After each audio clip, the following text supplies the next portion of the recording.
Oh, wait, got to go back to the start of the prezzo. No spoilers.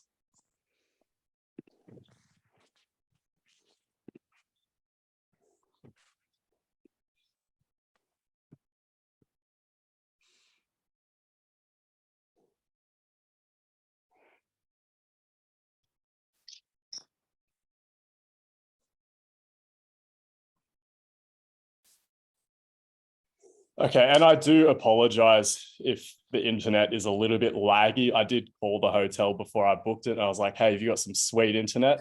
And they said, yeah, and I did an internet speed test before this, and it's decent most of the time, but it has had its moments, the Savos, this afternoon, just as I was perusing Netflix, but we'll do our best.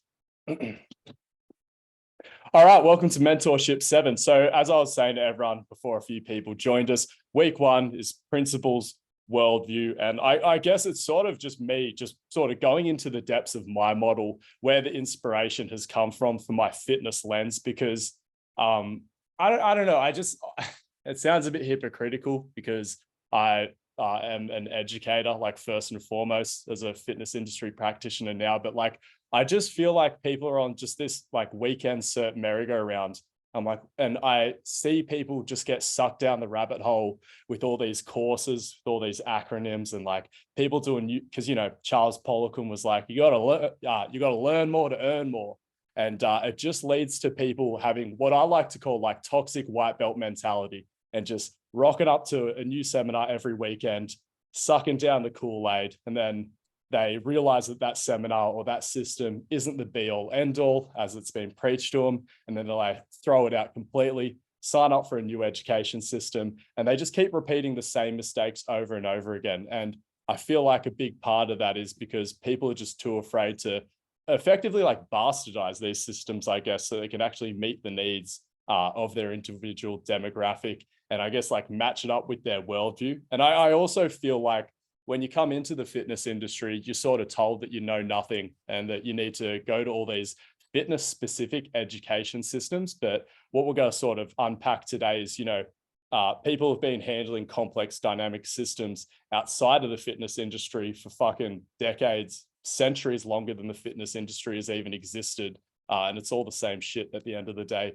People give so much lip service to like a principle driven approach. And I think people sort of get caught up in these fitness principles. But if it's actually a principle, it applies to life more so than it does fitness. So like I said, we'll unpack the stuff that inspires me from outside of fitness, but then also I'll sort of go through specifically all of the coaches that have influenced my training model, because I haven't come up with any of these concepts at the end of the day. My model is entirely derivative, but what I am proud of is the fact that I have just sort of bastardized all these systems into something that suits my personal needs. And hopefully it inspires you to, again, pick up some of the aspects of my system, or at least the different people that have influenced me. I can get you onto their ideas, but again, you can throw it into your own sort of melting pot and get through it. So first up, a little bit about me, your presenter. Most important thing in my life, or the thing I'm most passionate about, especially outside of fitness. Obviously, fitness and work is a large part of my life and my identity, but surfing was my first love at the end of the day. And it's funny, like, I really got down that PRI rabbit hole. And for me, in terms of human movement, so much of the concepts around like what was good or bad human movement in the weight room seem to like directly conflict with like a lot of the shapes and a lot of the movements that I was exposed to early on through my main sport, which was surfing. And then, it was just this chest up, knees out era. Shout out Kelly Starrett, Supple Leopard, and also a few other key sort of influences.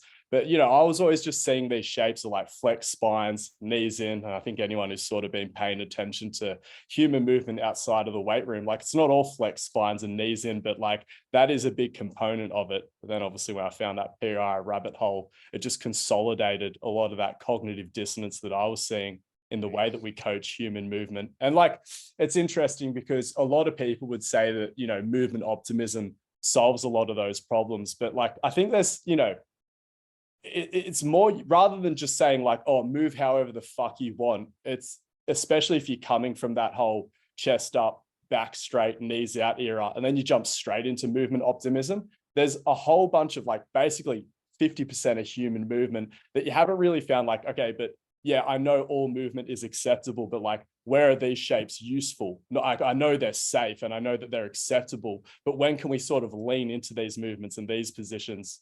Anyway, after I sort of got into surfing, the next biggest thing that shaped my life, or my next biggest passion, was music. Spent a good chunk of my life trying to be a rock star. Sort of got into a band towards the end of high school. I got into uni, did about 4 years of journalism, but I ended up dropping out in my last semester before I graduated to go on tour with my band, because I was like, yeah, fuck. Well, I just sort of realized that being a journalist wasn't a protected title. Like, you didn't actually need to go to uni to call yourself a journalist. Like, if you had something to say and you had something to write about, you could effectively just start doing it. So I was like, all right, fuck, I'm not really doing much here. For anyone who's familiar with, I was going to University of Wollongong. All the journalism tutors just sort of worked at the local paper their whole life. And I was like, that's not really for me. I was also studying journalism at a really awkward time as sort of the new media model was emerging. So it was all sort of centered around newspaper journalism. And like, I didn't really want people to be like cleaning their barbecues with my life's work, or like writing about little Johnny's under 6 gala day or anything like that for the rest of my life. So decided to have a crack at that. Didn't really work out. Fucking turns out you have to sell way more CDs or get way more downloads on Spotify than I thought to live the life that I wanted to.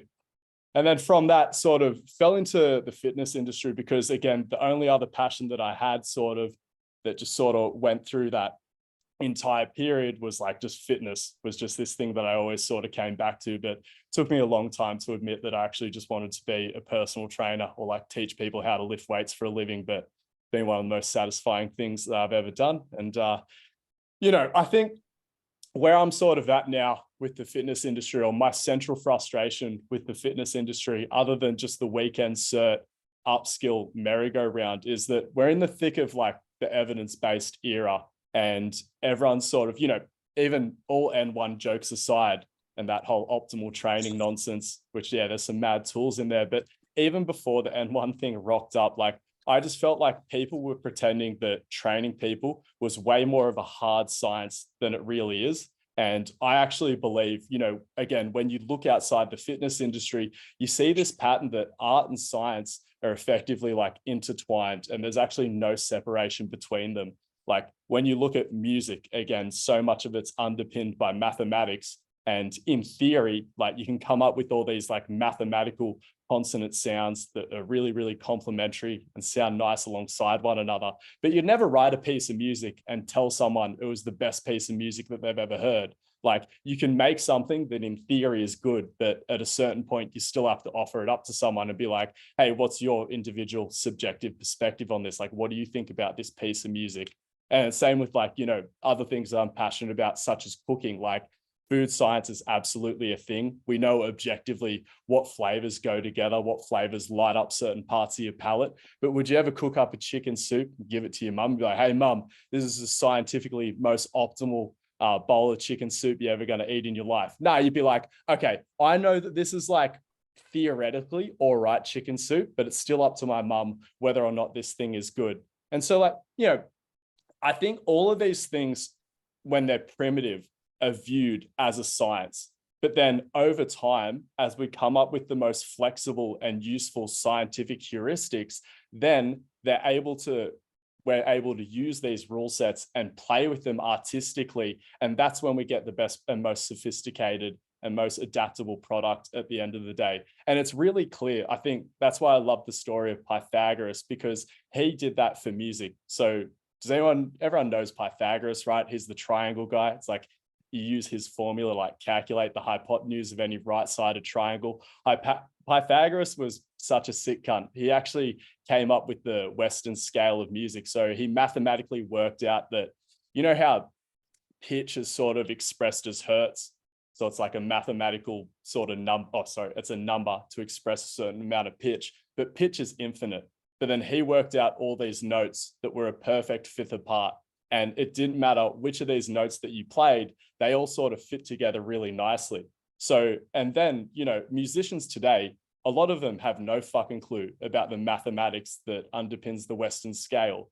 But because he developed such useful and flexible musical heuristics underpinned by all these science, we're able to play with them today without even understanding that really, really artistically. But again, fitness, like how long have we been lifting weights for? And like, how primitive is the field of exercise science in the grand scheme of things? Like it really only emerged after sort of through the 50s. So we've been playing with it for like 70 years, which is fuck all in the grand scheme of things. So, and, I think there are certain figures within the fitness industry that you could look to and be like, that's the fitness Pythagoras. Like Mike Israetel is definitely someone who comes to mind, like developing heuristics like, he didn't develop minimum effective dose, but he talks about and has popularized these concepts a lot, stimulus to fatigue ratio and things like that. And these are concepts that are so strong and so useful that we can play with them as fitness practitioners without actually even understanding the depths of the science that underpin them, and play with them artistically to meet the needs of the individual in front of us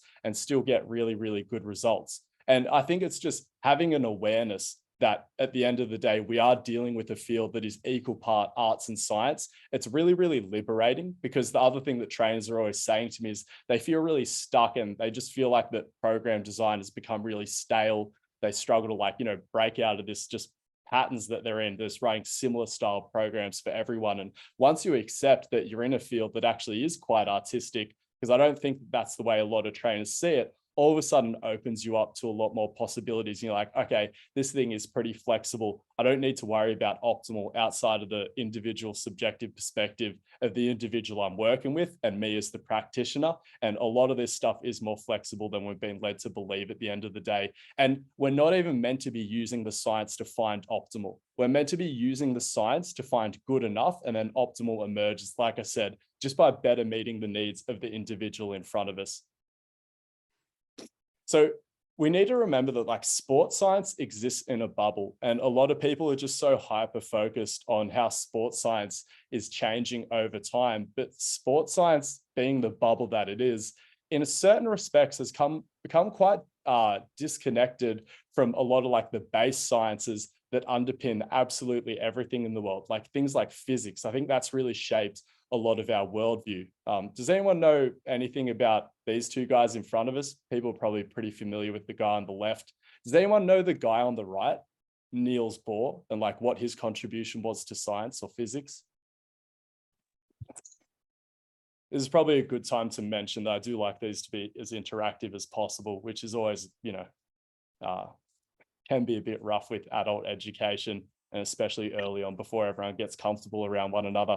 And as well, I would also like to know if we have any physics buffs in front of us, because I actually know fuck all about physics, and I don't want to shame myself by talking about this in front of an expert.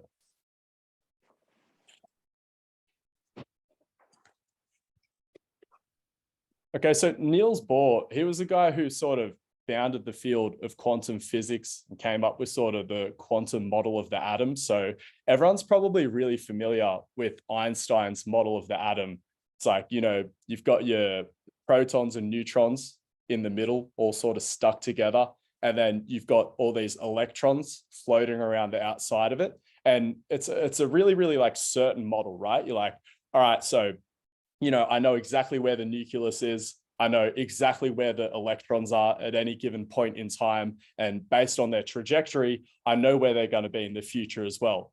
Einstein thought that everything in the universe, you could calculate it with precision. And if you couldn't calculate something precisely, it's just because you didn't have enough information. But there was just so many things that he couldn't reconcile in his model. And then what Bohr did by coming up with this sort of quantum model of physics is he sort of intellectualized and accepted uncertainty. And that's something that I think is really, really important, especially when you're dealing with something as unpredictable as humans. Like, at a subatomic level, it plays out, but then also at like an interpersonal and even a fitness level, it makes a lot of sense because, as much as we can write a strength training program for someone, and we're like, yeah, okay, if you adhere to this program, you're going to get stronger. But you can't just be like, oh yeah, you're going to put 6 kilos on your bench, put 14 kilos on your deadlift by this specific date. It's just sort of like, oh, I generally know what's going on here. And this is really a reflection of the quantum model of physics. So the quantum physics model of an atom is when they draw it out, it's like, okay, so there's this cloud here. and like the protons and neutrons are like here or maybe here. They're just somewhere vaguely in this cloud. And then the electrons, again, it's just sort of this cloudy sort of structure around it. It's just like, oh, it might be here, but it could also be here. And it might also be here simultaneously. And I don't really know where it's going. So again, when you look outside the fitness industry and you look at the world around us, all of these top scientists since the fucking 1920s, a century ago now, have been intellectualizing and accepting uncertainty. Whereas again, in the fitness industry, everyone's trying to find scientifically optimal. And I just feel like our sports science bubble has become a little bit too divorced from the real world or the world around us in certain respects. But there are people who've been dealing with complex dynamic systems, and there are even people in the medical field who have started to adopt some of this, what I would call, like, again, intellectualizing and accepting uncertainty, or this quantum line of thinking. And this is where George Engel comes into it. So Robert Engel is George Engel. I always get it confused. Is the guy who came up with the biopsychosocial model. And so before he came along, and again, this was in the 1970s. So it takes, when the fundamental sciences change, it takes so long for all this information to trickle down into the fields where they're actually applied. But up until George Engel came along, we were dealing not with the biopsychosocial model of medicine, but we were using something called the biomedical model, which is basically like the most primitive way I can describe it is, say you have like this cancerous tumor inside you. It's like, okay, that's the thing that's killing you. If I chop it out of you, then you'll be fixed. And we got pretty good results with it, right? Because yeah, it sort of seems obvious. Someone's got a bad tumor inside them, chop that thing out of them, their health should improve. But they weren't getting as good a results as what they had actually hoped for. So what George Engel proposed is like, man, you've just told someone that they've got something inside them that's going to fucking kill them. And then you've got to put them through this harrowing treatment, a really intense surgery. And then you're going to give them all this radiation, which is actually going to make them sicker before they get better. And like, that's a really, really hard thing to go through. But then he was like, well, what if we sort of accept that, you know, the mind and the body, they're not actually separate, but they're actually intertwined and they have a massive influence on each other. And obviously, like the human brain, again, it's something, emotions and things like that are really hard to control, quite chaotic and unpredictable. But he's like, you know, if you're going to put someone through this fucked up treatment that's actually going to make them feel horrible, but it's meant to save them, maybe if you explain that to them beforehand, instead of just putting them through it, and you'd be like, hey man, like, manage your expectations. This is going to get a whole lot worse before it gets better. Maybe we should book you into a shrink and like, do you believe that this plan's going to work? Like, run it by them, see what they think, see if they believe in the plan. Because if you don't think that that treatment's going to work, it's going to be really, really hard to put everything you have into surviving and going through something like that. So again, this is sort of where we see the emergence of this biopsychosocial model. And what they found is that it was a really, really effective treatment model. And then slowly, you know, in the last sort of, trying to think when the biopsychosocial thing really connected, it sort of came into the fitness industry through like physiotherapy practice and musculoskeletal care, right? Now we have, you know, again, the biomedical approach to physiotherapy used to be like, all right, you've herniated a disc in your back. That's why you feel fucked. It's pressing on a nerve.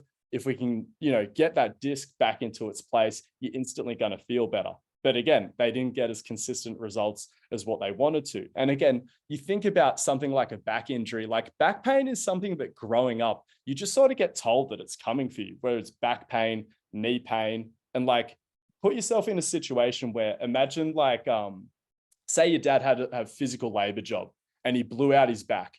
And that meant that he couldn't work, lost his job, couldn't support your family, put food on the table. Massive traumatic event. It was so much bigger than the physical injury itself.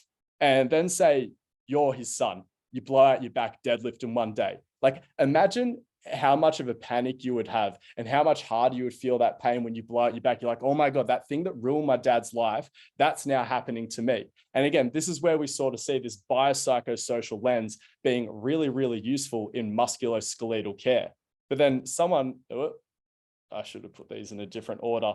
It wasn't until I ran into this guy called John Kiley, who sort of started adopting this into a programming approach for trainers as well, because this has been one of my frustrations, like this biopsychosocial model or line of thinking, or this accepting uncertainty, or just trying to have a bit more holistic approach, hasn't really been adopted by personal trainers in the way that they write their programs. Whereas John Kiley's sort of proposing, again, like how the athlete feels about the program is really, really important. Like human beings are allostatic predictive systems at the end of the day. Does anyone know the difference between allostasis and homeostasis?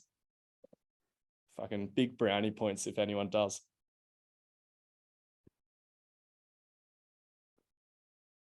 Okay, so homeostasis is where a system just stays static. And if it goes outside a very narrow bandwidth, there's just catastrophic problems arise. Humans do have certain homeostatic systems within us, but by and large, we are an allostatic system. So we are trying to adjust ourselves based on our ability to predict our environment. So the easiest way I can explain this is a lot of people have a routine with their caffeine consumption. They enter a cafe at the same time every single day. And it's not when you drink the coffee that the caffeine hits you. It's actually as soon as you set foot in that same environment every single day, you sense the environment, it's familiar, like, and your body sort of picks up on it. It's like the smells and everything like this. It's like, I know what happens here. This happens every single fucking day. We're about to get caffeinated. And you already start to get aroused before the caffeine has entered your system. And this has been something that has allowed human beings and probably certain other species on the planet as well to thrive, because it allows us to be very, very efficient. But how we can sort of interface with these allostatic qualities is just by making sure that, again, our athletes trust us and think that the program's good for them as well. Because if you think the program that your trainer's writing for you is a threat to your system, again, it's going to be really, really hard to apply yourself to that program, but also on a deeply physiological level, like your body is going to sense it as a threat, and it's not going to liberate as many resources, whether it's to recovery or actually practicing and putting in the work of the program either. So John Kiley, I think, is just phenomenal. The other thing that John Kiley sort of has contributed to the industry is, pretty sure he's the only man on the planet that's read all the literature on periodization. And periodization sort of emerged from all that USSR sports science. And again, their sort of view of the world is that human beings are quite predictable. You just plug this perfect program into a spreadsheet and then you get a result. John Kiley sort of found that there was actually 80 different definitions of periodization in the literature. And other than like organization of training, the other common thread that he found between all these definitions of periodization is that they were heavily centered around prediction, which again, is sort of divorced from this quantum way of thinking, or this acceptance of uncertainty in the world. It just doesn't really marry up. But again, when you're talking about worldviews and you look at the USSR, it actually makes a lot of sense, because a lot of the athletes that they were working with had much more predictable lives. They weren't living lives like the people that we train. They were sort of professional athletes. They were put in camps. You knew where they were going to be at every single hour of the day. So even though they were human beings, they were these chaotic, unpredictable systems. Relatively speaking, that USSR worldview and the lives that they were living, it makes a lot more sense to pretend that human beings are predictable machines. But how many of us train professional athletes that live in weightlifting camps and things like that? Not many of us. So again, we need to adopt that. I think people would sort of view it as a little bit airy fairy and soft, just being like, oh, what do you think about this program? Even to like a really high level athlete. But again, just adopting this more biopsychosocial lens and not trying to be predictive in the way you write programs. I remember when I was getting like really into weightlifting, like Ilya Ilin was the best weightlifter in the world at the time. And his coaches were sort of bragging about how they could write out their training 4 years in advance. And I used to be like, oh man, that's fucking so good. But like, unless you're a wizard with a crystal ball, I actually think that's pretty fucking stupid nowadays. Like I said, I'm sympathetic to it from a fact that, yeah, Ilya Ilin had a relatively predictable life. But again, there were still all these like unpredictable qualities to it, just based on the fact that he is a human being. And we definitely don't need to be romanticizing that approach. Like my approach to programming is a much more reactive approach, much more in line with Mike Tuchscherer, who I know John Kiley was quite an influence on. And again, just doing things 1 week at a time, writing up a week of training and just seeing how the athlete responds to it, and not trying to predict things out in advance. Again, just accepting what the thing is in front of you that you're trying to deal with. And this is where we step a little bit outside the fitness industry as well. This is where I love Nassim Taleb and his concept of anti-fragile as well. Like his book hit home so fucking hard. Has anyone picked up Anti-Fragile since they've been following me? I do try to ram it down people's throats because my favorite subject in school was economics. And again, economics is a field where a lot of people would probably think of it much like a primitive view of fitness, that it's a hard science. You've got so much fucking data and you have so many overconfident people who think that they can predict an economy. But again, how many people were just like swimming in data and then missed the whole 2008 stock market crash? If you're old enough to actually, yeah, fucking most of you are about the same age as me.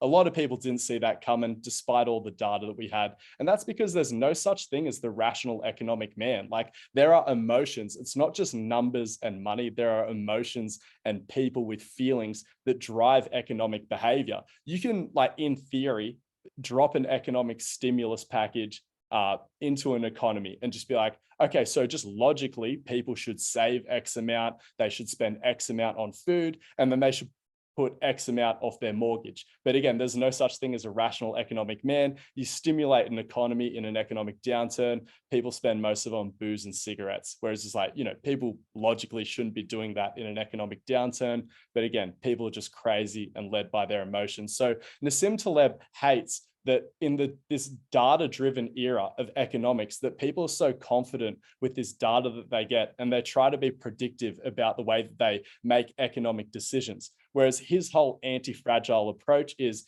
you just hedge against threats to the system. So it's not about making an optimal economic decision. It's about not making a stupid economic decision and then hedging yourself against the threats to the system. And I think that this is a phenomenal approach for how you can adopt training as well. It's just like, just don't do anything stupid and manage threats to the system. So, in theory, you could just keep cranking up, say you're trying to increase someone's squat. You just keep making them do more and more and more squats. What's the threat that emerges? Like your athlete develops chronic knee pain and things like that. So again, just adopting an approach of not trying to write a perfect program, but trying to write something that's good enough, and then managing these existential threats to the system often ends up being a much more consistent approach.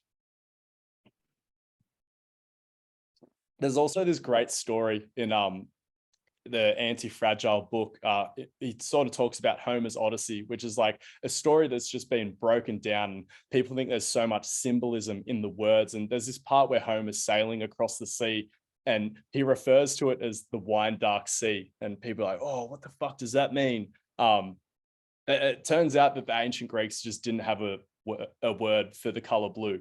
So you think about sailing across the sea at night, backlit by torches, probably does look like dark wine, but nowadays we've got a bit more sophisticated language, and like we all know that the ocean's just fucking blue. We have a word for that color. And this was one of my frustrations as well when I was really bullish on the compression expansion model. Like people were like, do we really need new words for describing human movement? And I think as our understanding of the world around us becomes a bit more sophisticated, it actually is important to change our language and adopt new terms for things and stuff like that. So it is useful to have new words for describing the world around you, even if they seem a little bit unnecessary or potentially redundant. But again, Nassim Taleb, someone who is an economist, but you can apply a lot of his lines of thinking directly to your fitness practice, because again, economy is a complex system made up of systems. And that's exactly what human beings are at the end of the day.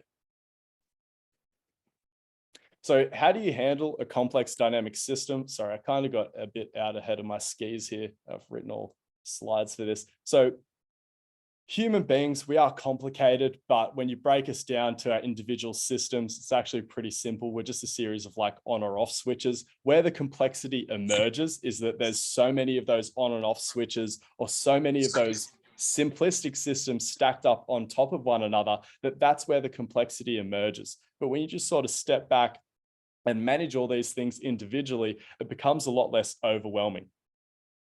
Also, once you accept that outcomes can be random, no matter how consistent the environment and your inputs are, you're no longer surprised and you stop doubting yourself when the plan fails. Because if you've accepted uncertainty from the start, you're not going to have a fucking existential crisis when something throws a spanner in the works. It's like, oh, this program worked before, and then this time, instead of hitting a squat PR, you just got knee pain and your squat went down 10 kilos. You'd be like, if you accept uncertainty, you don't have to throw your whole training model out. Whereas again, we have a lot of gurus in the fitness industry that talk with a lot of certainty, like again, ATG knee pain formula. And then when it doesn't fix your fucking knee pain because you put your knees over your toes the correct amount of times, again, if you think that that's a surefire thing and then it doesn't work, it just ruins your whole system. If you accept a little bit of uncertainty, you have a more resilient system. And again, it's just more information going into the system. Stop trying to predict outcomes. Just take things 1 week at a time, and then you'll be much more better off. And don't let data give you this false sense of security that then you're going to be able to predict this system in the future and that its behavior is going to be the same depending on these consistent inputs. It just doesn't matter. We're a bit more complicated and dynamic than that.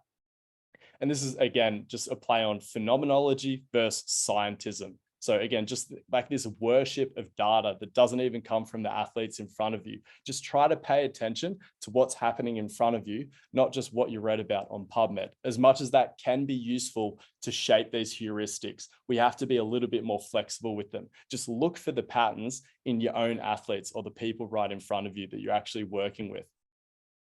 All right, let's dive into some principles that are useful to things outside of fitness as well. So again, I think it's really, really important with your training model to embrace subjectivity. That's my biggest beef with the evidence-based era. Also, we exist in a qualitative field governed by quantitative data. Like, can you really boil down every quality in the fitness industry into a data point? And I think it's necessary to try to do that so you do have empirical evidence, but you're going to lose some things along the way when you're trying to boil qualities down to a data point. It just doesn't work out that simplistically. Most systems are laced with errors as they refuse to accept the chaotic and uncertain nature of reality and make up like algorithms and formulas for things.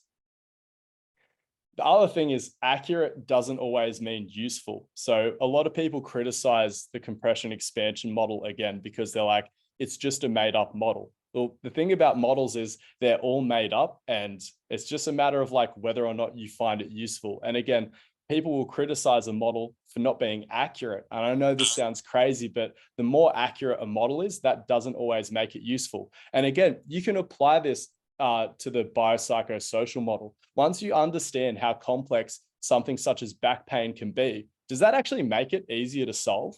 Like if you've got a really bad fear of deadlifting because your dad blew out his back one time and then lost his fucking job and then you couldn't eat for a month. I'm a personal trainer. Like, just because I understand the reality of the complexity of it, it doesn't actually make it easier for me to solve. Or like Bill Hartman, the guy who came up with the compression expansion model, he had a really good metaphor for it with like a map of the USA. Like if that thing was actually drawn to scale and it was accurate, it wouldn't be fucking useful. Like if you have a look at the way the roads are drawn on a map, if that was drawn to scale, that road would be like 50 miles wide. But again, they've highlighted certain aspects of it in a model to make it more useful. So again, more accurate doesn't mean more useful. In fact, it could lead to something being a little bit overwhelming. Occam's razor. So at the end of the day, you have to make assumptions as part of your model because we're trying to develop some sort of consistent training product. So just accept that you're going to have to make assumptions, but you just want the assumptions that you're making, if you're wrong about that, to not be a catastrophic error. So hedge against threats to the system, but at the end of the day, reality is overwhelmingly complex. So you're going to have to make some assumptions if you want to take action at the end of the day. Take what you find useful from all these systems and just meld it together into your own model of assumptions that you can make about training. Other thing that you need to remember is that the devil's in the dose. So like the poison and the cure are the same thing. You got food, it tastes bland as shit. You put a little bit of salt in, starts to taste really good. And you're like, fuck, I wonder what would happen if I put a lot of salt in. All of a sudden, it starts to taste like absolute garbage. Water, you need it to live. You drink too much, you fucking die. Training stress is the same. Like human beings are these anti-fragile things that benefit from volatility. They thrive in a volatile environment, but too much volatility or too much stress will kill the system. But again, if you think about a human being that doesn't have any stress, that's just sitting on the couch all day, and that thing's just going to wither up and die as well. So again, the devil's always in the dose. And this is where I see a lot of fitness systems going wrong, right? A lot of people sort of talking about, just start pushing your knees over your toes. The more you push your knees over your toes, the more resilient the knees gets. It's like, nah, there's a sweet spot for, sorry for picking on the ATG system as well. It is a useful system. But again, there's just a sweet spot for these things. And all of these things can be taken too far when we adopt them a little bit too rigidly, or when we just pretend that it's like, it's just about this one thing. And this sort of goes into our law of diminishing returns. So most things don't have a dose dependent response. There's going to be a sweet spot for any sort of intervention that you're playing with.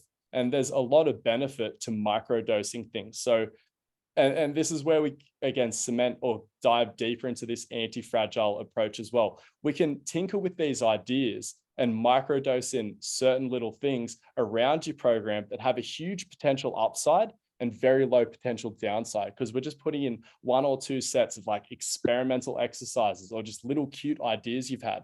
But as long as you're ticking boxes and covering the big rocks, your program's going to work, and it allows you to experiment.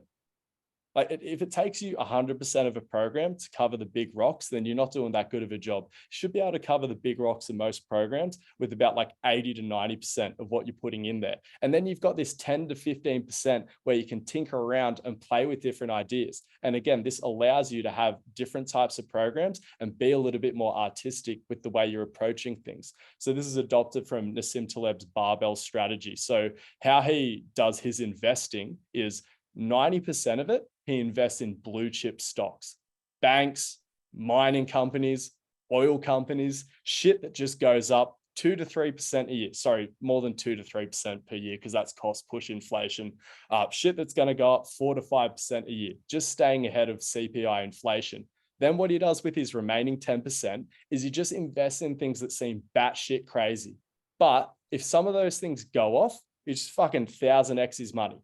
And if he loses it all and it goes to zero, it doesn't matter, because he was only playing with 10% of his portfolio anyway. So this is the anti-fragile approach to investing, but then also you can sort of use it for your training planning as well.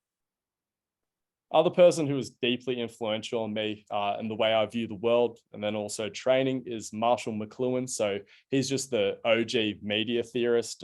He's sort of the first person that they introduced us to when I started studying journalism. It's probably the best thing I got out of 4 years of journalism that I did. And so where he sort of came up with this concept of the medium is the message is when Hollywood movies were first emerging. And he realized that it didn't matter what the story was, just by the fact that you had decided to make a Hollywood movie, that there was a certain way you had to tell a story. And you'd often end up bastardizing stories just to fit them into this Hollywood movie model. Because again, how do you make an entertaining Hollywood movie? Well, it's just like, you have this slow build in tension, and then you have this massive crescendo, and then you wrap things up quite quickly. But like most stories in my life haven't really played out like that. Like most of the events in my life, there's been this massive event, and then there's been this slow tapering down of excitement as things slowly resolve themselves. But that's not really an entertaining way to make a Hollywood movie. So again, the medium is the message. Certain stories probably shouldn't have been told through Hollywood movie or exclusively through Hollywood movies, but that became our primary method of storytelling in the 20th and 21st century. And again, it just sort of bastardized all these stories, and we didn't get an accurate recount of the true events. But this is also true with instruments, certain implements in the weight room, like barbells. Like a lot of people on this variability kick, they sort of just end up doing, they go down the PRI rabbit hole. They start doing weird shit with a barbell just to get some variability. And it's like, hey, maybe you should put the barbell away, because everything you do with a barbell is just going to look like powerlifting at the end of the day. Maybe you should pick up a sandbag, or maybe you should pick up an implement that doesn't have handles. And then all of a sudden, boom, you just got instant variability there. It's the same with music, right? You can pick up an electric guitar and you can try to play classical music, still gonna sound like rock and roll. The medium is the message at the end of the day. Marshall McLuhan also had a really cute quote that I love, that I think is like relevant to a course like this, to inspire you guys to sort of take up your roles as future fitness industry leaders. There are no passengers on Spaceship Earth. We are all crew.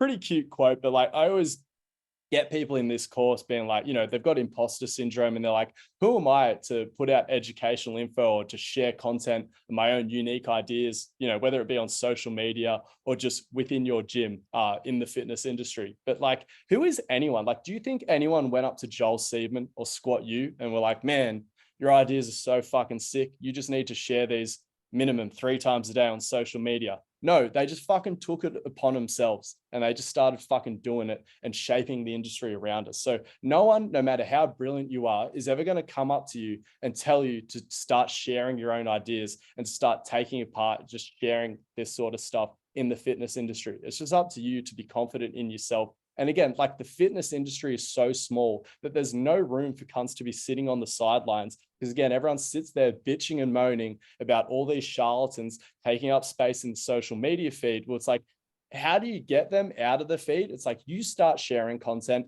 and you start taking up space in the feed. You have a moral obligation. Again, there's no passengers in the fitness industry, even more so. Everyone needs to be crew. It's all hands on deck. If you want Seedman and Squat U out of the social media feed, you got to start sharing content, take some eyeballs off them. Everyone gets told to become or to niche down in the fitness industry and to be a specialist. But at the end of the day, I believe that being a generalist and a specialist are just two sides of the same coin at the end of the day. There's this brilliant Musashi quote, which is, I wish I could say I read the book of 5 Rings, but I actually heard Russell Brand say it when he was on Joe Rogan, probably like 5 or so years ago, just when I was doing my shopping for meal prep one day. But it really hit home hard because like at the time, I was just sort of getting into Olympic weightlifting and my brother was just starting to get into running track. And, you would think that they're pretty separate sort of pursuits, but I had been talking to my brother that week about track. I was like, because I didn't know how to sprint. I've been slow my whole life. And I know I don't know how to sprint. Like when I see people doing it professionally, I'm like, that's definitely not how I run. So I was like, hey, Oscar, like, how do you sprint? Like, what have you learned? Because he had a really good, if anyone knows, like Roger Fabry, like top track and field coach, or sorry, speed coach, even for a lot of NRL players. And Oscar was like, well, when you're running a 100-meter race, you're not actually trying to start as fast as possible. What you're actually trying to do is just establish a rhythm as fast as possible. And I was like, oh, fuck me. Like, that's actually really similar to Olympic weightlifting. Because when you get into weightlifting, everyone thinks there's this really fast, explosive movement. But anyone who really understands weightlifting understands that from the ground until you get the bar above your knees, it's actually a really controlled and relatively slow movement. And what that allows you to do is, again, set up really, really well leveraged positions. So when it is time to go fast, you're in a good position to explode and then go into a nice snappy turnover. So we've got all these things that are so different, but then so overlapping. And if you really deeply understand weightlifting, there are some things that you'll inherently understand about everything, even something like running. But even if we go to like, say, Chich, I know you love powerlifting, you're a powerlifting coach, and sorry, this isn't you, but it's a hypothetical you, and you're like, all right, I want to be the top powerlifting coach, so I can just ignore everything that's not powerlifting. But at a certain point in this allied health model, you're going to have an athlete that has some niggles and you need to work alongside a physio. So it's good for you, even as a powerlifting specialist, to understand something about musculoskeletal care and pain science. And long term, you're going to have to move up a few weight classes. Oh, sorry, not even that. You have to fill out your fucking frame. If you're dealing with an athlete who's 6 foot, they're like, I want to be a national champion. Well, shit, you better know something about nutrition. Even if they have a nutritionist, you need to be able to work together cohesively. Otherwise, there's no benefit to it. Like if you're not communicating and working alongside the physio and alongside the nutritionist, there's no way you can be the best powerlifting coach that you need to be. So it doesn't matter how much of a niche specialist you want to be. You always end up being a generalist, and all the best specialists aren't specialists, they're generalists. What we need to acknowledge as well is that there's repetition of successful patterns in nature, whether it's chords 1, 4, and 5 in music, whether it's triangles in construction. Again, it's the most simple and sturdy shape that you can make out of the smallest amount of materials, just triangles fucking everywhere. All the trusses you see in roofs, again, most tents or the most primitive resource efficient ones are just made up of triangles at the end of the day. And then we have pattern 1 and pattern 2 in human movement. So Pattern 1 is a wind-up pattern or a yielding pattern. It's flexion, abduction, and external rotation. We see it in the swing phase of gait when the limb's off the ground. And we also see it when someone's like winding up with a tennis racket in preparation to strike at a ball. And then pattern 2 is extension, adduction, and internal rotation. This is our overcoming pattern or our force production pattern. And we see this whether you're trying to extend, adduct, and internally rotate to strike at a ball, or whether you're trying to extend, adduct, and internally rotate your way out of a squat. We also see people when they're sprinting, again, the lower limb just extends, adducts, and internally rotates. There are 2 fundamental patterns of human movement, yielding and overcoming. And one last thing, just to wrap up the principles, is just this fucking obsession with symmetry. People need to get over symmetry. Again, this just belief that the human body should be symmetrical. Again, you look under the hood and there's all these organs that are just being twisted around. We are fundamentally asymmetrical. Again, from the exterior, when you're like far away from a human, you're like, oh yeah, 2 arms, 2 legs, relatively symmetrical. Again, you get up close to anything and you realize that not only human beings, but just the whole universe is asymmetrical. Even you look at like the Big Bang, again, it's just a giant asymmetrical pressure gradient. Even in economics, like you could look at economic strategies like running a deficit versus running a surplus. Again, it's an asymmetrical economic strategy. Or even like, you know, the most symmetrical program style you could have is like a general physical preparation program. But as soon as you want your athlete to specialize in any of those areas, again, you're just sort of leaning into asymmetry. And again, this might be like a little bit esoteric at this point, but it's just about changing our relationship with these words. People are so like got the ick with this idea of asymmetry. But once you realize that's all we have, then again, you start to develop a bit more positive of a relationship with it.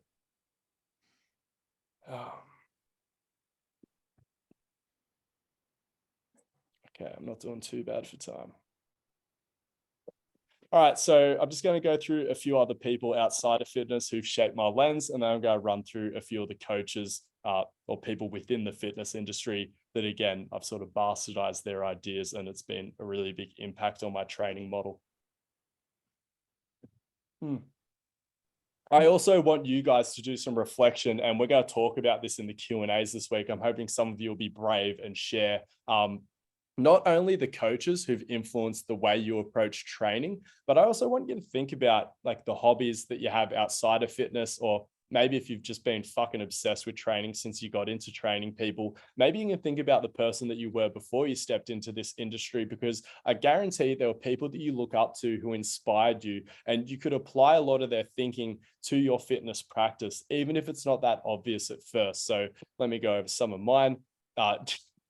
I had a religious upbringing, or like a religious schooling at least. And like, I think you can actually learn a lot from Jesus, especially again, when you enter this idea of like, you know, placebo, nocebo and things like that. Like, I think what we learned from this guy is that like you can accomplish a lot if you get people to believe in you. Again, it's a big John Kiley concept. If your athletes believe in you, they just get really, really good results. Like Jesus was this like really, really charismatic guy, and he was a bit of a guru. And I think guru is like a little bit of a toxic word in the fitness industry. People don't want to be a guru, at least in the traditional sense that we think about it. But it doesn't matter how smart you are, and it doesn't matter how much you know about training.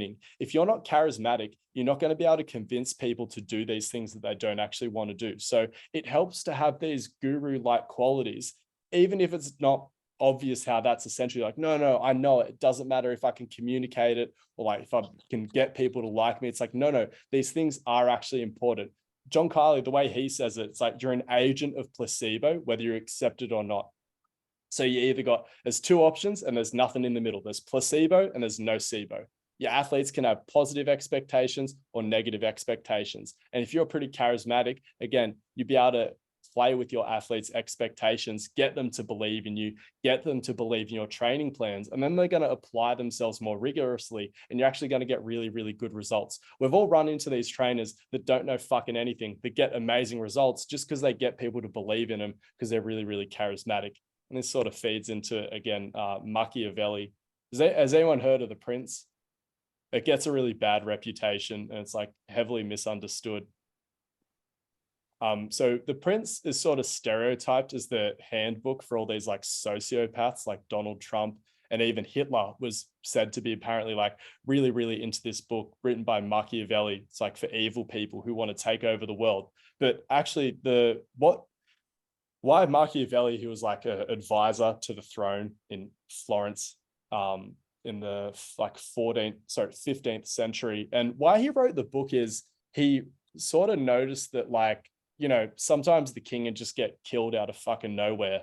And then the next guy in line for the throne is like this 14-year-old who's like a real sweetheart. And he's got all these like really nice ideas about, you know, what you could do for society. It's like, oh, wouldn't it be nice if everyone just shared everything and was like really cool to each other? But then someone would just take advantage of him or kill him or something like that. Even, you know, Jesus is someone who probably could have used the prince, right? Because Jesus was just like a big goody two shoes, but he ended up getting killed at the end of the day and he didn't actually get all his work done. Well, maybe it's not a great example because I think, you know, the story is that Jesus sort of got betrayed by Judas intentionally. But just back to the royal family sort of stuff, it doesn't matter if you have good intentions, or it's like, this is actually a decision that's up for you guys to make for yourself. But are you more worried about your intentions and being a good person, or are you actually more focused on having a genuine positive impact? Because what Machiavelli wrote in The Prince is just like learning from the scumbags and learning from the techniques that they use. Again, being charismatic,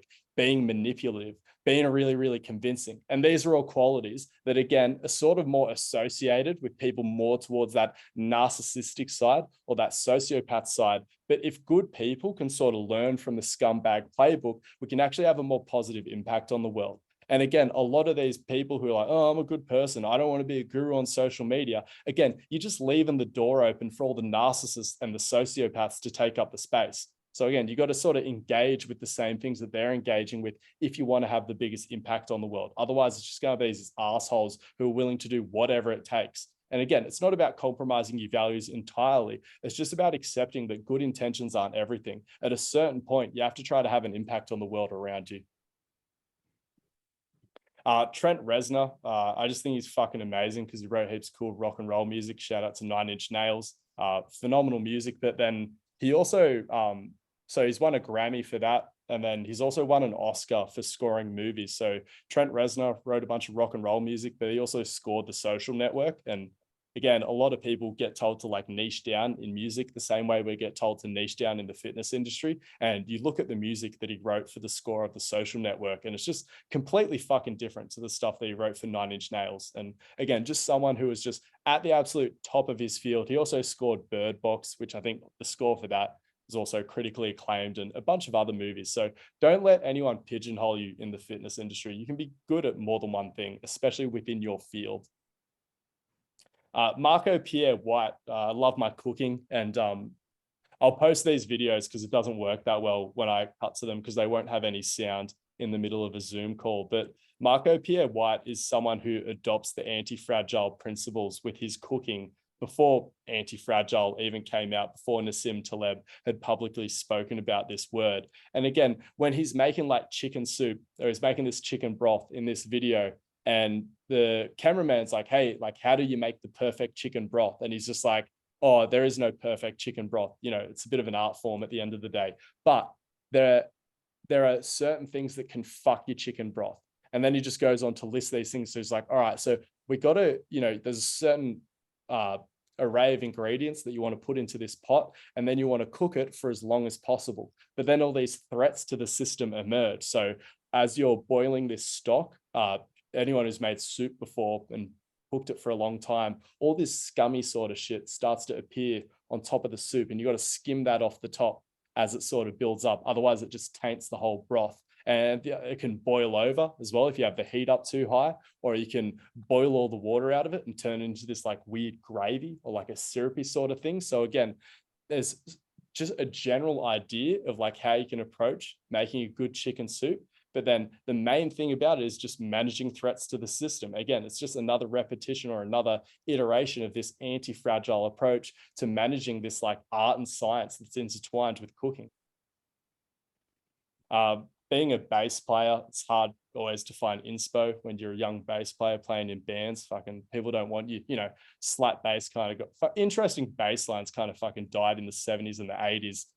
So Flea was my original music inspo, but then once I learned about Jaco Pastorius, I sort of realized that that's probably where Flea got a lot of his influence at the end of the day. Jaco Pastorius was the first virtuoso bass player, which as a bass player, I was like, what? Like someone came just to see a bass player? Like that's just fucking insane. Literally no one was buying tickets to see bands led by an electric bass player until Jaco Pastorius rocked up on the scene. He broke the mold. As much as I said, like, oh, the medium's the message. If you're a bass player, you're in a supportive role. Like Jaco is someone who challenges my belief in that. I think it's important to sort of, even if it seems a bit cognitively dissonant or contradictory, it's important to like have these figures that challenge your own model. And Jaco is someone that does that for me. And even more specifically, like not only did he break the mold for how bass players were perceived, he also used to fuck around with his instrument, ripped all the frets out. He used to play round wound strings, even with a fretless bass. It'd be like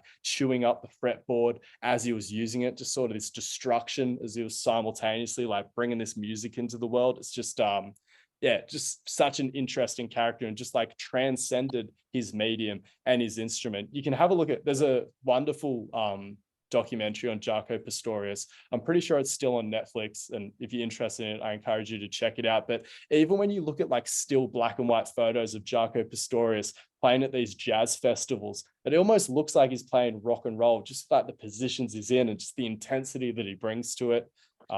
Yeah, outrageously talented man. I'm also really, really inspired by the Renaissance artists because at the end of the day, they're the OG generalists. Like they were doing the maddest paintings and the most hectic sculptures, but then they were also like carving up cadavers and trying to work out, you know, what happens if I pull on this tendon? Oh, it makes the elbow move, all just in the name of making better art. But again, the Renaissance period was the last time where I feel like there was this public or greater awareness that art and science were the same thing. And then ever since then, they've just drifted further and further and further apart. And I think one of the greatest examples of that as well, just like how aware they were of like the world around them and even just like the human form. Everyone's heard of PRI here, right? Does everyone know about like the PRI pattern? So I love PRI, even as a strength coach. People think it's a rehab model. It's just about breathing into balloons. But I just think the PRI lens of human movement, so much more sophisticated than what most strength coaches are fucking with. And there's just some things that they've picked up on that are really, really useful. So I've talked about human asymmetry and how PRI sum up the human asymmetry is they're like, all right, so just based on our internal structure, everyone is typically shifted over onto their right leg. And then they're a little bit more compressed on their right side because your diaphragm is domed up higher, which is a state of exhalation. So more compression on the right side centers you over the stance leg, more open on that left side of the rib cage because the diaphragm's flatter in a state of relative inhalation. And then your head counter rotates to the left to balance that out. PRI didn't come along until like the early 2000s, but the Renaissance artists just were so aware of human tendencies that they picked up on that. So this statue of David is the perfect example of the PRI left AIC pattern. I just think that's a phenomenal coincidence. Obviously, Nassim Taleb, just for the valuing of intellectual doubt, he hates how confident people are in the evidence-based era of economics or anything really. Everyone's just got so much data. They think that they can predict the world around them and they fail to accept chaos. But also just for the word anti-fragile. So again, an economy is anti-fragile, or a capitalist economy. You're not meant to protect it from all these events. You're meant to let it like weather the economic storm and then it'll develop an economic callus. Human beings are anti-fragile as well. We need stress to thrive. It's just the right amount of stress. And then also just his barbell strategy, which I think is a really, really useful heuristic for programming. Now moving into some of the more key fitness influencers or coaches who've influenced my training model. Ivan Arvajev is the godfather of specificity. He was the head coach of the Bulgarian team in the 70s, and they actually won more weightlifting medals than the USSR. Everyone jerks it to USSR style periodization when, like, you know, they got beat by the Bulgarians. The Bulgarians had about 1/10 of the population as the USSR. And everyone's like, oh, fucking USSR had the best periodization. All the Bulgarians did was max out multiple times a day and do heaps of drugs, and they won. And I just think that that's fucking really interesting. A lot of people don't like talking about it because it's like, how the fuck do you explain that? And we'll go into this in week 6 as well. I think it's important to try to explain why these suboptimal systems might produce results. Like the same way I'm looking at this charismatic asshole down the road who knows nothing about training. I'm like, why does he get good results? It's like, oh, because he can get people to do things that they don't want to do. Why did the Bulgarian system work? Again, I think a lot of it comes down to just specificity. Like Ivan Ivachev, the godfather of specificity, is like, all right, what's a weightlifting competition? You got to lift the most amount of weight possible in one attempt. So it's like, let's just do that multiple times a day. Again, looking at it through the anti-fragile lens, what's the threat to the system? You're going to break a lot of athletes. But you know what the awesome thing is? Bulgaria was weightlifting mad. It was their number one sport. So, you know, you break your top athlete. You got someone who lifts like 98% as much as him anyway. So you just fucking eventually someone's going to survive, make it to the competition platform. And then when they go to the competition platform, they're like, this is just another fucking day of training, having a few durries out the front, doing a few shots before you hop on the competition platform. They were just balling out there. And again, it's the greatest weightlifting system there's ever been, as much as people try to trivialize it for being silly. And again, it's just sort of gets you in that thinking of like, oh, a lot of shit programs produce results. You just got to think about what are the potential downsides of this approach. Louis Simmons, again, I think he's probably the most overrated powerlifting coach of all time. He used to say things like, my powerlifters are ready to compete at 2 weeks' notice any time of the year, but there's never been surprise powerlifting competitions. So it kind of seems stupid. But a lot of us do train athletes who compete every weekend. So that's why I think a conjugate or a vertical integration style of periodization can actually be really, really useful. I couldn't work out why S&C coaches worshipped Louis Simmons so much, because again, I came from sort of a strength sports background. But again, when you sort of look at competition schedules, the Louis Simmons conjugate, it's not conjugate, it's actually vertical integration. Again, we'll go into that in week 6. It actually makes a lot more sense to have your athletes able to peak on a much more consistent basis, even if the peaks aren't as high. Mladen Jovanovic wrote a really, really good book on training planning. And the same way John Kiley sort of adopted like a biopsychosocial lens, Mladen Jovanovic just rejects a lot of the sports science around training planning. And he takes a more philosophical approach because, again, philosophy underpins all our scientific questioning at the end of the day. And he just really applied Nassim Taleb's anti-fragile principles towards periodization. It's Strength Training Manual 1 and 2, highly recommended reading. Just, yeah, phenomenal, fucking phenomenal. But his whole thing was like, yeah, fuck your optimal program, just write something that's not stupid.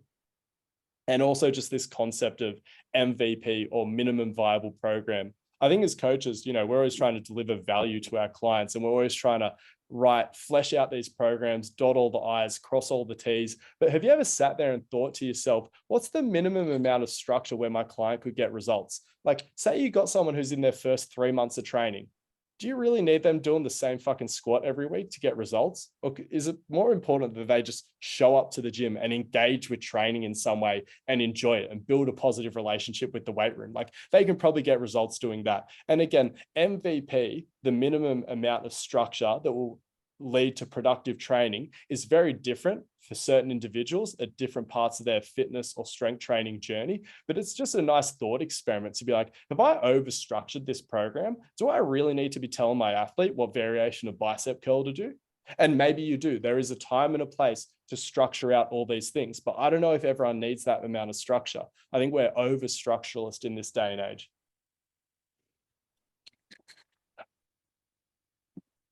Bill Hartman, again, he was the one who just, again, I think the compression expansion model is fucking phenomenal. The way he simplified human movement into 2 patterns, or the way he expresses it, he doesn't talk about pattern 1, pattern 2. He's just like, there's one plane of motion, the transverse plane. All movement is rotation, even movement in a straight line. Human beings just approximate linear movement through rotation. We'll unpack that a lot in week 2 when we cover breathing. I think that makes it fairly obvious. Just the rib cage is just this helical structure, and even distally there's just so much obvious rotation once you string it together. One plane of motion, 2 movements. He thinks the movements are just internal rotation for overcoming and external rotation for yielding. Again, we'll break that down in weeks 3 and 4. The other thing he did is, in his model, it's got much clearer language for describing orientations, and actions. So he uses eccentric and concentric to describe an orientation or a fixed position. And then the movement, rather than saying eccentric or concentric, is just yielding or overcoming. And it's just nice whenever you can have a conversation about human movement with someone. It's just a really clear way of having that conversation. And again, just actually gives qualities to actions. It's like, yeah, I understand that internal rotation is a movement, but what is it actually doing? Where he's like, it's producing force into the ground or into an object. Again, if you think about jiu-jitsu is a great example, right? Say someone's trying to snatch your arm for an arm bar. Do you move away from your body or do you move in towards your midline to maintain control over it? And again, then we see people coaching a squat. In the hardest part of a squat, people like shove your knees out. It's like, why the fuck would you do that? Shouldn't things move inward when you're trying to produce force or compression? Makes a lot of sense to me. James Smith, again, just like one of the OG generalists, just understands like fucking everything from a planning and a structural perspective, especially when it comes to like sporting organizations. He wrote a book called The Governing Dynamics of Coaching, which I think is like fucking phenomenal. And he's sort of saying it's like, he's an S&C coach first and foremost, and the whole pitch was so utopian that it's never going to take off. But I like the line of thinking, how can you be an effective S&C coach when the head coach knows fuck all about load management? Like, you write this perfect program to peak the athletes for the weekend, but then someone's mouthing off at skills practice and the coach just makes them run gases until they're absolutely fatigued. And it's just like, you're just sitting there as the S&C coach, be like, oh, what the fuck is this guy doing? And again, like what he realized is that the way sporting organizations are structured, it's really hard for different people in that organization to have technical and open conversations with each other, because again, they don't understand each other's roles. Whereas when you look at, let's say, a kitchen, by the time you become head chef, you probably started out as a dishy, and then you're a student chef, and then you're a sous chef, and then you're assistant to the head chef, and then you're head chef.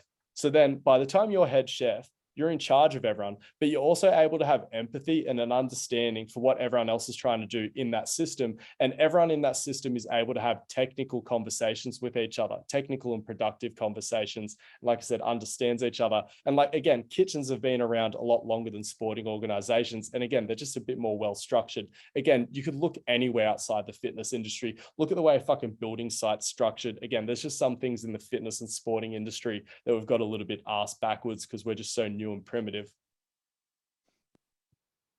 Gary Ward just got me into this idea that muscles need to lengthen before they shorten. Again, everyone's trying to activate a glute. Everyone's just trying to concentrically orient the thing. It's like, did you ever think about putting some length into it? Because you put enough length into a muscle, all of a sudden it's going to have this elastic sort of response. And again, this is sort of how humans move outside of the weight room. I didn't think about how the human body worked until I got inside the weight room. I'm like, it's all about like squeezing muscles concentrically to produce force.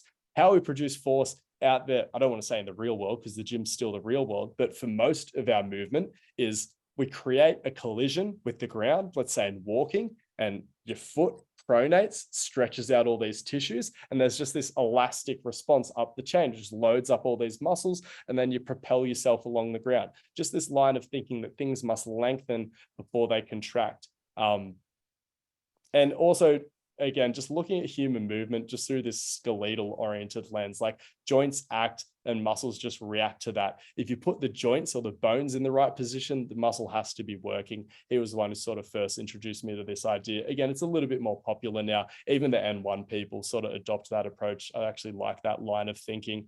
He also completely changed my view of how the frontal plane works in the closed chain. I don't have my model pelvis, but yeah, a lot of people think about the frontal plane as just this femur swinging wildly side to side. But what the frontal plane actually is in the closed chain is a fixed femur and then a pelvis subtly rotating atop of that, which is actually a much smaller range of motion.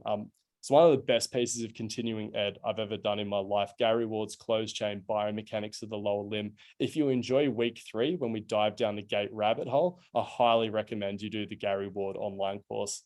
Again, super cheap. You'll learn a shit ton in the first 10 minutes. He could explain gait to a 5-year-old. He explains it so well. Like when he says it, you'd be like, yeah, I should have known that already. Darian Barr, again, similar sort of concepts to Gary Ward, just in the sense of like creating collisions with the ground and the response from that to produce force, but also just simplified gait through this concept of shin angles as well. Like when people are sprinting or producing force, like, you know, when you see like really skinny beanpole athletes on the same field, like as these really thick, strong guys, and you're like, all right, I understand how the big muscly guy produces force, but how is that skinny guy able to keep up with him in all these like high force scenarios and things like that? You just get people who are better at falling and creating these really aggressive shin angles without actually falling on their face. Again, we'll sort of unpack this a little bit more in week 4, but shin angles is a really valuable concept to understand. And he does go a little bit off the chain sometimes and probably doesn't explain himself as well as he should, or that clearly. But again, Adarian Barr, some really useful concepts he introduced me to, not only shin angles, but also the concept of, again, falling without falling, creating collisions, and also just this notion that triple extension, shouldn't say it's garbage, that's some unnecessarily strong language, but when it comes for force production, we can describe things in a little bit more of a sophisticated manner. It's more like proximal to distal extension is one way of saying it. And then there's also like delaying knee extension. It's any David Gray fans, they might have heard of those concepts. And it's just, again, this idea that the more proximal tissues, like your glutes in the lower body, or like your pecs and your lats in the upper body, they're much larger and stronger, but they need time to produce force. And when you extend proximally to distally, so the lower body, hips, knees, and then ankles, you get this whip-like quality to it. So again, it allows you to produce force, but also play with timing, rhythm, and speed. And it's the same way in weightlifting. Like, man, hearing this shit from Adarian Barr was so cathartic for me, because everyone in weightlifting is like, you got to finish your pull. It's all about triple extension. But you'd see all these people not finishing their pull, still winning elite level competitions. It's like, no one else could explain that. Again, Adarian Barr, track and field coach. It's all the same shit. People who are like, oh, sprinting is just unilateral triple extension. No, it's not. It's proximal to distal extension. And if you extend the shit out of your knees, yeah, you produce more force, but then it's harder to get to your next stride, and it's harder to prepare for that ground contact and set up the next stride. Again, extend the hips fully, extend your knees and ankles as much as you need to. James Smith as well was lucky enough to work at the same Fitness First that he sort of came out of, showed up at the gym with 3,000 Instagram followers. Everyone used to make fun of him for being obsessed with his socials. It was complicated. It was a bit of a toxic work environment, if I'm honest. But really learned a lot from him, because especially when he came along, everyone was always saying, like, especially with general population, you're like, oh, you just got to look sexy, have abs, be jacked, or be entertaining. Like, no one's interested in education. He was the first one to have the balls to just go headfirst into educational content, fitness content for the general population as it pertains to fat loss, just educating people on calories in, calories out. And honestly, I was very inspired by him and be like, oh, okay, all the best content is education based. It's all just education, especially if you want your content to drive your business at the end of the day. And also just help me understand the power of email marketing, even up to the point where he had hundreds of thousands of Instagram followers. At the end of the day, he was just using Instagram as a magnet to grow his email list, and then he's selling through email marketing. There's a lesson here as well, because I never engaged with email marketing because I've never bought anything from a mailing list. Turns out that that's completely normal consumer behavior. Maybe you guys, that's obvious to you because you're buying shit off email lists all the time. Turns out that's a heaps normal thing for people to do. Lots of people sitting there at their job all day, just like, I'm fucking bored. I'm going to go through my spam inbox and just buy a bunch of shit. People do that. I didn't know that. The other thing is as well, like, say you grow a big Instagram following, right? Instagram could go to shit tomorrow. This is something that keeps me up at night. But how many of you start a new email account every time you start a new social media profile on a different platform? Or do you just use one email for all of them? If you get someone's email, you can follow them for fucking life. You can advertise to them on social media platforms that you're not even existing on yet. Again, you just need people's emails. Email marketing is fucking huge. Start growing your email list yesterday. Jake Tura, again, the email marketing thing has been very inspirational there, because again, he's like very educational with his mailing list. He's not just trying to sell you shit. He's trying to make you open the email because you know there's some good education in there. And then he's just reminding you that he has shit to sell at the end. Again, James Smith, it's not all sales through his, sorry, he's selling a lot through his mailing list, but how he gets the open rate up is he just tries to tell people an interesting story every day and then reminds them that he has stuff to buy at the end of it. People have a positive experience with opening up the emails. Before you know it, they're just buying a bunch of stuff because they like him. Same with Jake Tura. I also think if you're not following Jake Tura, you should also be following. He's got 2 products, hypertrophy clusters, which is a hypertrophy program, vertical jump program. He's a separate page for each of them. But what he does really well is there's so many memes and inside jokes that has created a sense of community around his products. And it just makes people want to get involved. It's one of the hardest things to drive in your business, just like a sense of community, and inside jokes and memes are a really good way to drive that, especially in the social media era or the 21st century. And again, just sort of all feeds into email marketing, like good use of social media, but then also profiting off email marketing at the end of the day. That's why he was so relaxed about making his way back to Instagram after his profiles got deleted. Oh, okay, that's the end of week 1.